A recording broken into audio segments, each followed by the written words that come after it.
Study IQ IAS, अब तैयारी हुई अफोर्डेबल। नमस्कार दोस्तों जब भी बजट आता है तो आपने देखा होगा दो चीजें उसमें बहुत इंपॉर्टेंट होती है। एक तो बजट में यह है कि सरकार के पास कितना रेवेन्यू आने वाला है और सरकार कितना खर्च करने जा रही है। जाहिर सी बात है, भारत जैसे देशों में अक्सर आपको देखने को मिलता होगा कि सरकार के पास जितना रेवेन्यू आता है उससे ज्यादा खर्च करती है। मान लो सरकार के पास 100 रुपए रेवेन्यू आ रहा है तो 120 रुपए खर्च करिए, तो 20 रुपए कहीं ना कहीं से सरकार को लाने पड़ते हैं, या तो अपने जो एसेट हैं उसको बेचकर या तो बोरो करके ये 20 रुपए यहां पर लाना पड़ता है। लेकिन क्या हुआ है कि अभी फाइनेंशियल ईयर आपको पता है 2022-23 का खत्म हुआ था, 31 मार्च को फाइनेंशियल ईयर खत्म हुआ था। तो यहां पर डेटा सामने आया है रेवेन्यू कलेक्शन का, और हम बात कर रहे हैं यहां पर डायरेक्ट टैक्स की।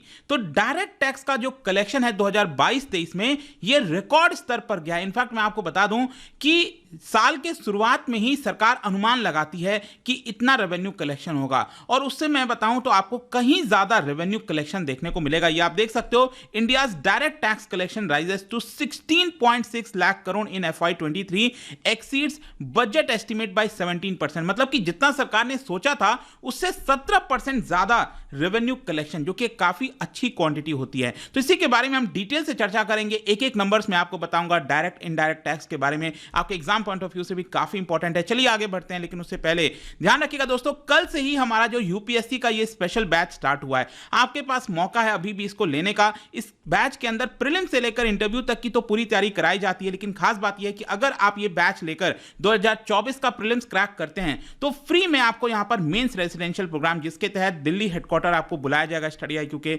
रहने की सुविधा, खाने की सुविधा और जो पूरा सब कुछ है आपको फ्री ऑफ कॉस्ट में दिया जाएगा। जस्ट हमारे वेबसाइट ऐप पर जाइए या फिर कमेंट सेक्शन में इसका लिंक है, वहां पर जाकर यूज करिए कोड अंकित लाइव। और साथ ही साथ मैं आपको यह भी बता दूं 2025 वाला जो बैच है वो आपका कल से स्टार्ट हो रहा है, 10 अप्रैल से। तो ये वाला एनरोल करा सकते हैं जो भी लोग 2025 में एग्जाम देंगे प्रीलिम्स का। तो एक लॉन्ग टर्म बैच है, या फिर ऑप्शनल की तैयारी कर रहे हैं, EPFO का बैच लेना है, जो भी कुछ है, just use the code Ankit live to get extra discount. और साथ ही साथ अगर आप MCQs अटेम्प्ट करना चाहते हैं तो मेरे इंस्टा पेज पर जा सकते हैं, वहां पर स्टोरीज में जितने भी MCQs हैं उसको आप अटेम्प्ट कर पाएंगे। तो चलिए इसकी शुरुआत करें, लेकिन उसके पहले जो एक बहुत ही बेसिक जानकारी है जिसके बारे में सबको पता होना चाहिए, ना आई एम श्योर कि आप में से कई लोग जानते होंगे। यहां पर जब भी हम टैक्स की बात करते हैं इसको दो तरीके से बांटा जाता है, एक होता है डायरेक्ट टैक्स और दूसरा होता है इनडायरेक्ट टैक्स। सबसे सरल भाषा में अगर मैं आपको बताऊं, मान लीजिए आपके पास कोई इनकम आ रही है, किसी भी प्रकार का पैसा आ रहा है, और वो पैसे में से कुछ जो टैक्स है जब आप सरकार को डायरेक्टली पे करते हैं, डायरेक्टली सरकार के पास जमा करते हैं,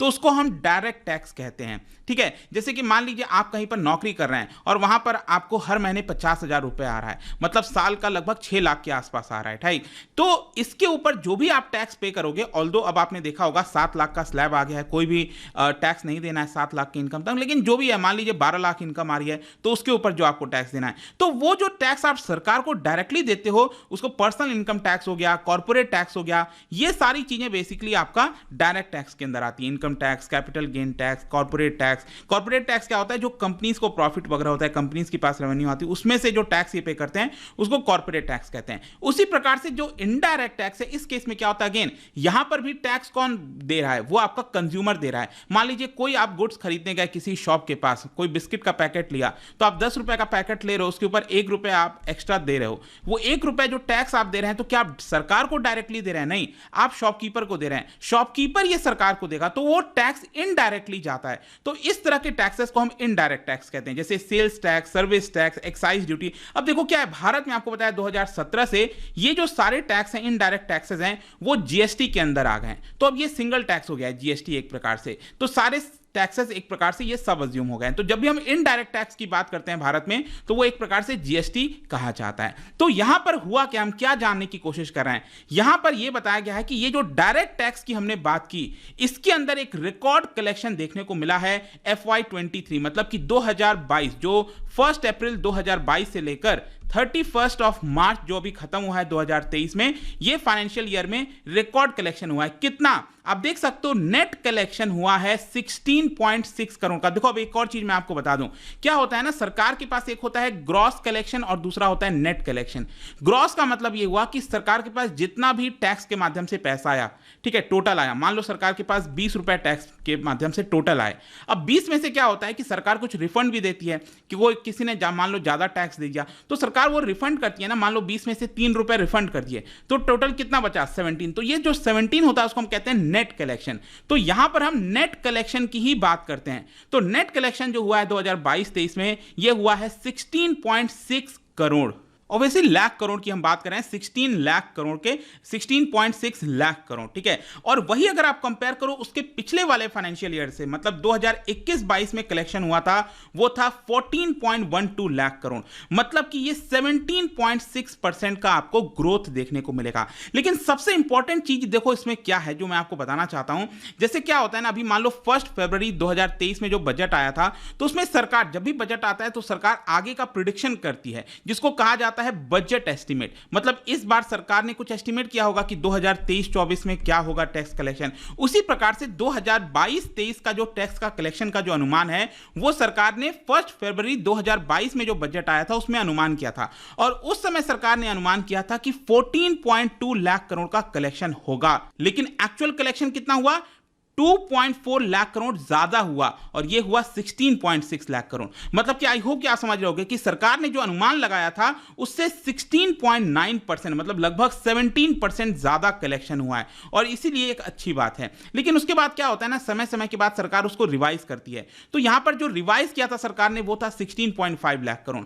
सरकार को लग रहा था कि नहीं, उससे ज्यादा कलेक्शन होगा, तो 16.5 लाख करोड़ से भी ज्यादा है ना, मतलब रिवाइज करने के बाद भी वो एक्सपेक्टेशन एक्सीड हो गया, और ये हुआ 16.6 लाख करोड़। आ रहा है समझ में? आई होप कि आपको चीजें समझ में आ गई होंगी कि ये क्यों इतना ज्यादा बोला जा रहा है। अब क्वेश्चन ये है कि ग्रॉस और नेट डायरेक्ट कलेक्शन की अगर हम बात करें, क्योंकि ये तो मैंने आपको नेट की बात की, नेट कलेक्शन कितना हुआ। अगर मैं टोटल ग्रॉस का देखूं, मतलब रिफंड करने के पहले, जो सरकार रिफंड करती है उसके पहले आप देखोगे तो सरकार का कलेक्शन हुआ था 19.6 लाख करोड़, और वो पिछले साल आप देखो तो ये हुआ था 16.3 लाख करोड़। मतलब कि यहां पर भी 20% का ग्रोथ देखने को मिलेगा। और सरकार ने रिफंड किया 19.6 लाख करोड़ में से सरकार ने 3 लाख करोड़ रिफंड कर दिए थे। मतलब सरकार के पास ज्यादा टैक्स आ गए थे, वो सरकार को रिफंड करना था, राइट। तो ये 3 लाख करोड़ करने देने के बाद यहां पर सरकार के पास टैक्स बचा, मैंने आपको बताया 16.6 लाख करोड़। आगे समझ में किस तरह से ये सारी चीजें कैलकुलेट करते हैं। देखो, डायरेक्ट टैक्स में मैंने आपको बताया कि इसके अंदर कॉर्पोरेट टैक्स आता है एक मेजर कंपोनेंट, और एक होता है पर्सनल टैक्स।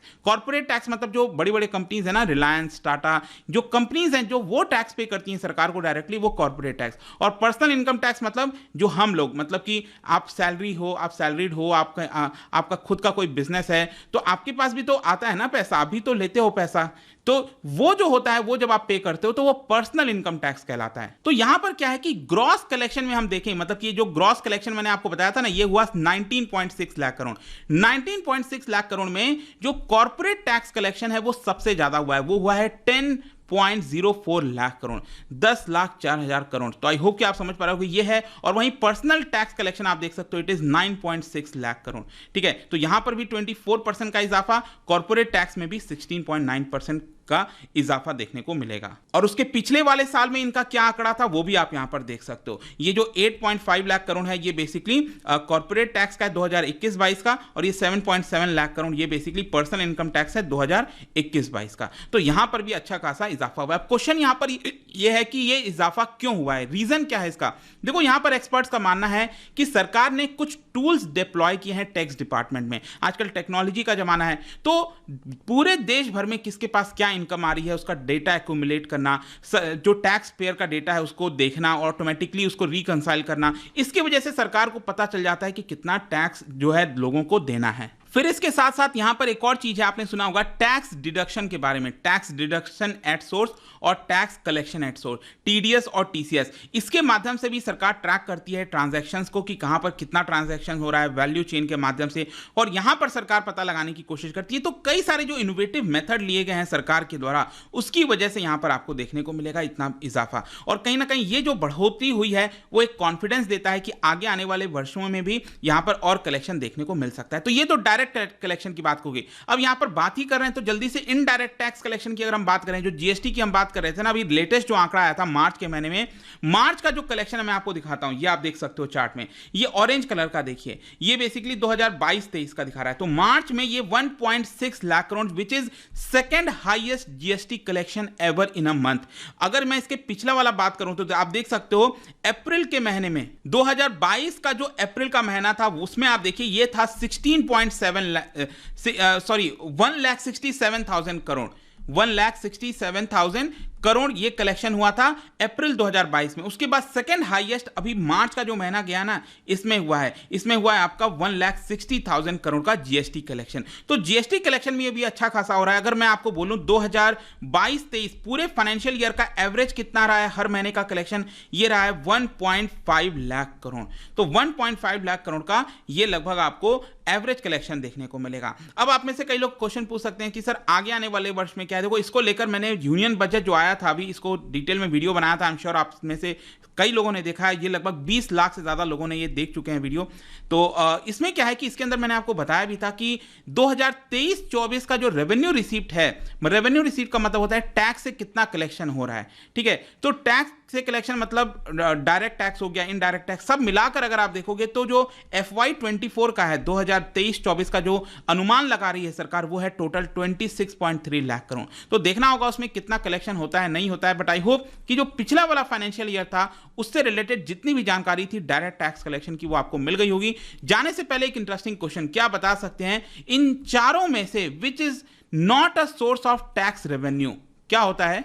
एक रेवेन्यू रिसीट्स होता है और एक कैपिटल रिसीट होता है। जैसे कि यहां पर आप देख सकते हो सरकार के पास जो पैसा आ रहा है, एक रेवेन्यू रिसीट से आता है, एक कैपिटल रिसीट से आता है। तो यहां पर क्या आपको बताना है कौन सा रेवेन्यू रिसीट नहीं है। टैक्स रेवेन्यू या रेवेन्यू रिसीट एक ही चीज है। तो यहां पर कौन सा रेवेन्यू रिसीट नहीं है, इन चारों में से आपको बताना है। इसका राइट आंसर आप सबको पता है, मेरे इंस्टाग्राम पर तो मिलेगा ही। वहां पर अगर आप नहीं हो कोई बात नहीं, टेलीग्राम से भी ले सकते हैं इसका सही उत्तर। मैं कई सारे जो एमसीक्यूज हैं वो यहां पर स्टोरीज में डालता रहता हूं। बाकी अगर आपको पीडीएफ चाहिए तो टेलीग्राम पर आइए, अलग अलग सोशल मीडिया पर आप जुड़ पाओगे। और जैसा मैंने बताया था, यूपीएससी की अगर आप तैयारी करो, जस्ट ज्वाइन दिस बैच, या फिर 2025 की तैयारी कर रहे हैं तो कल से वो बैच स्टार्ट हो रहा है। Just use the code Ankit live to get extra discount. And I hope की वीडियो आपको पसंद आया होगा। मिलता हूं आपसे next time. Till then, thank you very much. See you soon. Study IQ IAS, अब तैयारी हुई अफोर्डेबल।